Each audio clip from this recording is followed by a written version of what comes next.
Eh bien le bonjour, j'espère que vous allez bien. Aujourd'hui on se retrouve pour une nouvelle vidéo sur l'UDR.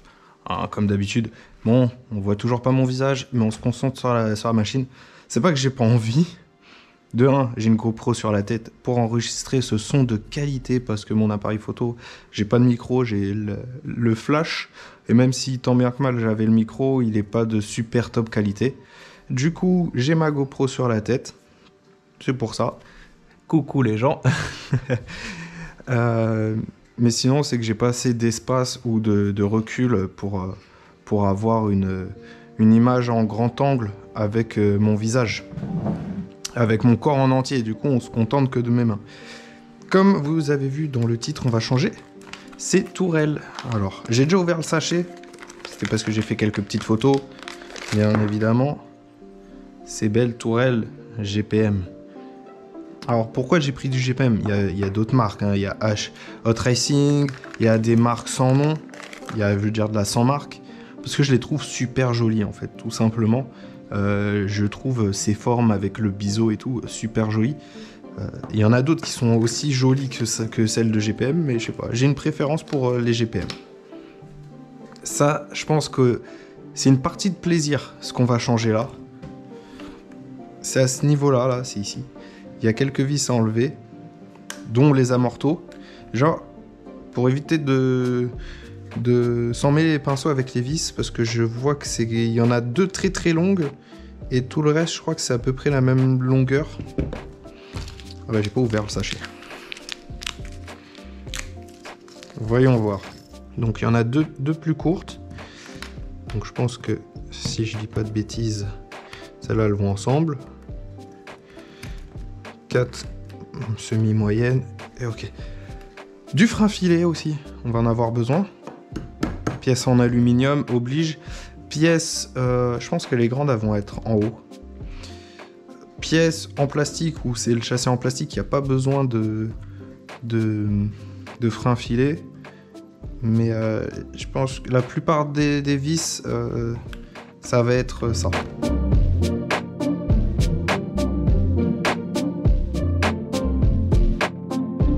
Ok, bah là on va bien la voir. Ah, j'ai un petit problème technique. Excuse-moi le petit stickers. Ah, je suis désolé petit stickers. Ça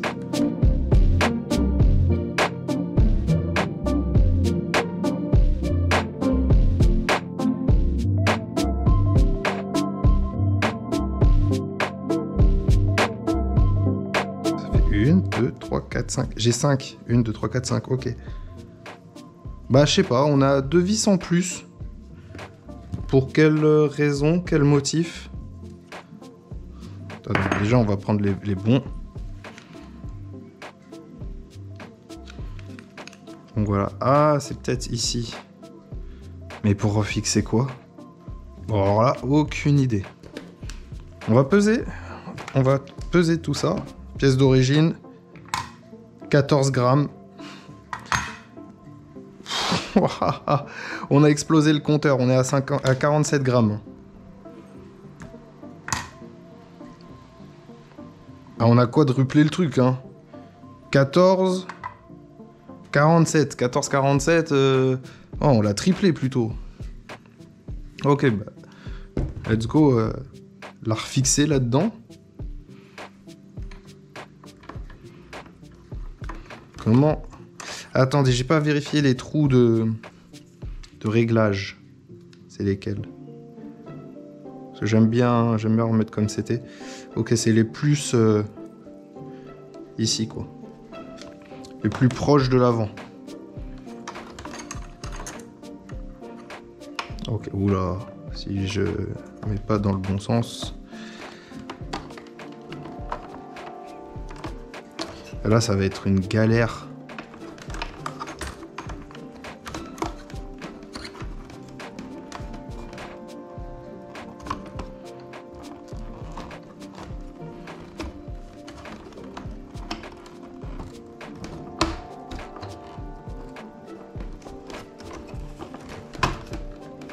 Ok, j'ai réussi. Oups là, j'ai cassé. J'ai réussi, mais voilà, ça serait bien que ça passe ici. Nickel. On peut remettre déjà la grande. Donc c'est dans du plastique, il n'y a pas besoin de frein filet.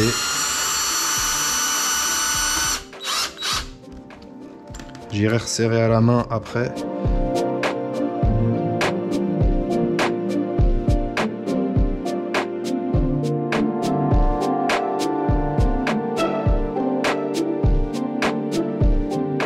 Personnellement, je vous conseille de mettre du frein filet. Là, je suis pas en train d'en mettre pour une seule et bonne raison. C'est que dans une prochaine update, je les ai pas reçus. Et je vous dis, je vous tease, je vais changer les amortos. Je vais mettre des amortos GPM. Du coup, je mettrai du frein filet à ce moment-là. Au moment où je changerai les amortos. Ça sera plus simple que d'user le filetage pour rien. Et tac, tac, en haut, ok.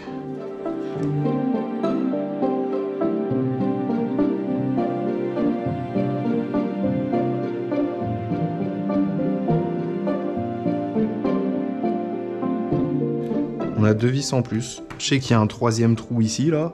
Est-ce que c'est pour fixer un... Est-ce que c'est pour fixer une pièce en plus? Franchement, ça claque. Hein. Je sais pas si ça rend bien à la caméra, mais c'est joli, c'est visuel. On le voit bien. Il n'y a plus qu'à changer l'autre côté maintenant.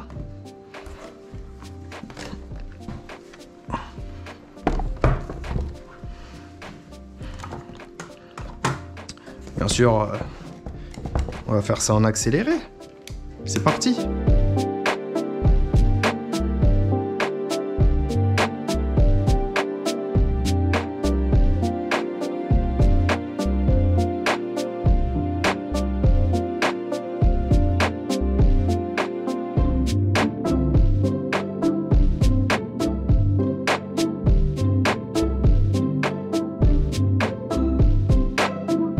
Ok, je vous montre le résultat.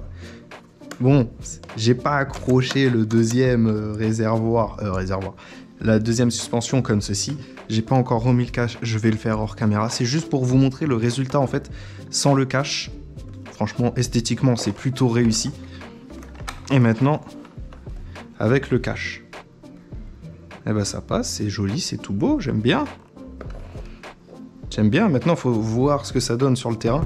En tout cas, une chose est sûre, c'est ça, c'est ceux d'origine. Hein. On voit il y a 2 petites vis derrière. On voit que c'est juste 2 pièces en plastique qui s'ouvrent comme ceci. C'est tout flou. Voilà. C'est flexible. On peut le tordre. Donc quand il y a des chocs, en fait, quand il y a des chocs, ça c'est souple. Ça c'est dur, donc avec toutes les fixations, c'est assez dur.